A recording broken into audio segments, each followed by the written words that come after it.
Buongiorno à toi, j'espère que tu vas bien. Aujourd'hui, nous allons parler de mes 7 plus grosses erreurs dans le business. Parce que j'ai décidé que c'était bien d'être un peu transparent de temps en temps. Vous êtes nombreux à me dire que vous appréciez les vidéos un peu plus confession, un peu plus perso. Donc, j'ai fait l'effort d'en publier plus et de travailler plus sur ce genre de vidéos. J'espère que tu vas bien. Avant de commencer, n'oublie pas de t'abonner à la chaîne YouTube. Comment on fait? C'est très simple. Un clic suffit sur le bouton rouge. Ensuite, d'activer la cloche. Pourquoi faire ça? Parce que ça me motive, parce que ça me fait plaisir et aussi parce que tu vas recevoir une notification à chaque fois que je publie une nouvelle vidéo. Je te rappelle que j'en publie 2 par semaine et que tu peux aussi me suivre sur Instagram avec des versions courtes et sur Telegram aussi et tout ce qui finit en gramme. C'est juste en bas. Alors, erreur business 7 pour être précis. Je ne parle pas assez de mes propres erreurs, donc j'ai décidé, comme je te l'ai dit en intro, de parler un peu plus des choses intimes.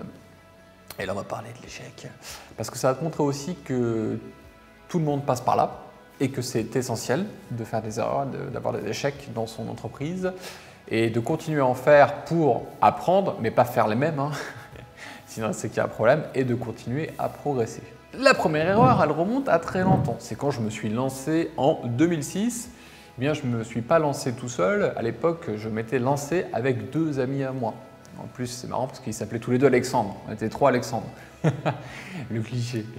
Et en fait, c'était une erreur de me lancer à plusieurs dès le départ parce que avec le recul que j'ai aujourd'hui, je pense que c'est mieux de commencer seul au début pour comprendre déjà qui on est, ce qu'on veut, là où on veut aller et quelles sont nos forces et nos faiblesses, pour s'entourer après de partenaires et d'associés parce que tu sais que si tu t'associes avec telle ou telle personne, tu sais ou pas si elle va te compléter ou au contraire juste être une répétition de ce que tu es déjà et vous allez vous faire concurrence dans vos savoir-faire au sein de votre même business.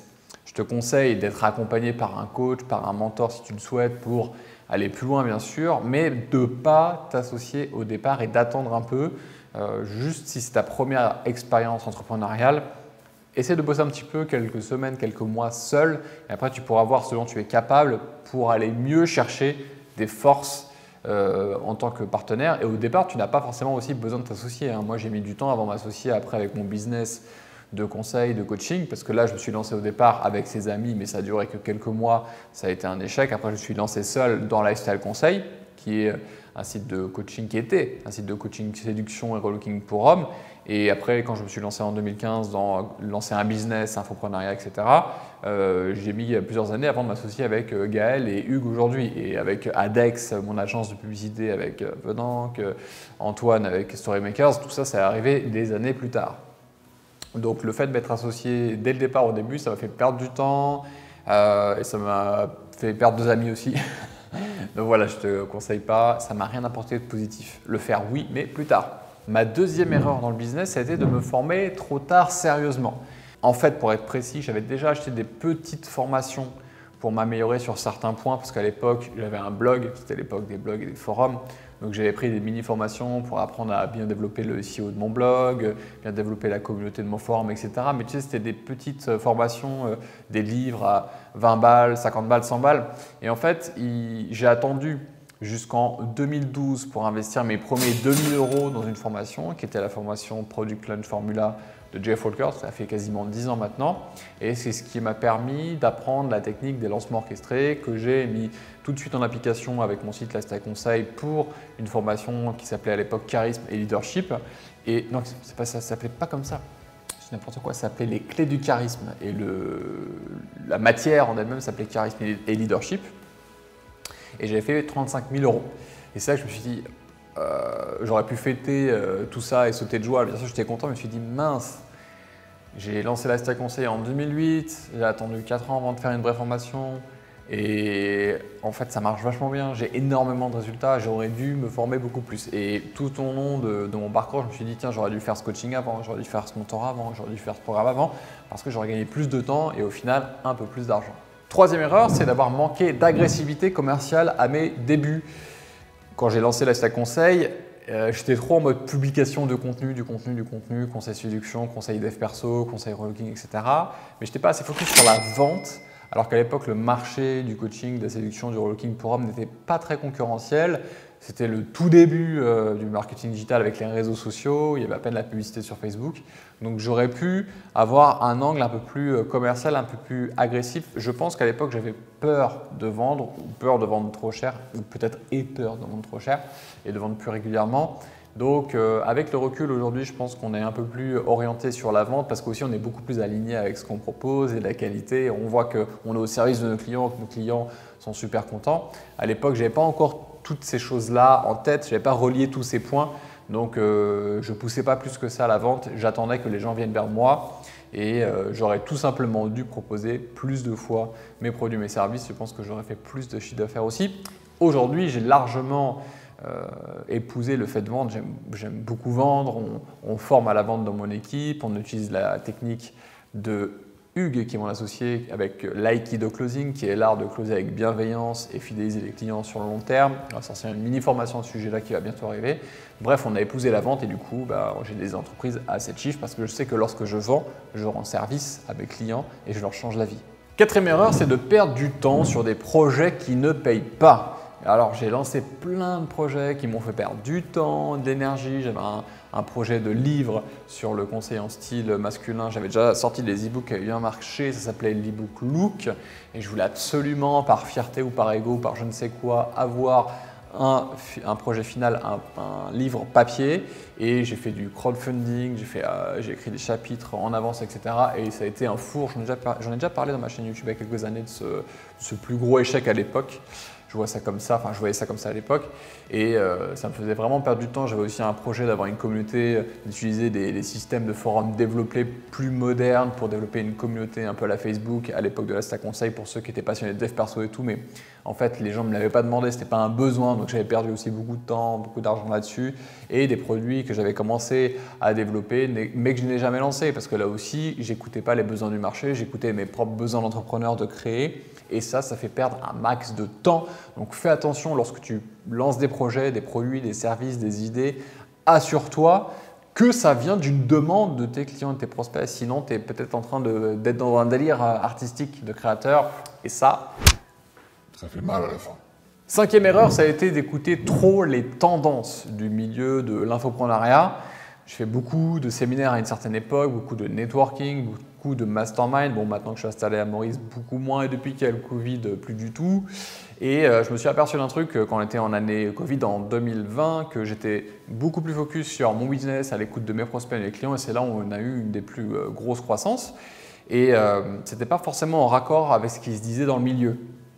Il est important à un moment donné de prendre un peu de recul sur les tendances d'un certain milieu pour observer ce qui se passe dans son business et de se dire « Attends, ok, ça c'est le gros trend, c'est le nouvel objet brillant, mais peut-être que là tu vois, il y a une opportunité dans le business parce qu'en fait là on observe que les clients veulent faire ça après avoir acheté ton produit ou ton service, donc il faut proposer ça et pas suivre l'objet brillant du moment. » Et ça c'est un conseil que je peux te donner, c'est oui c'est bien.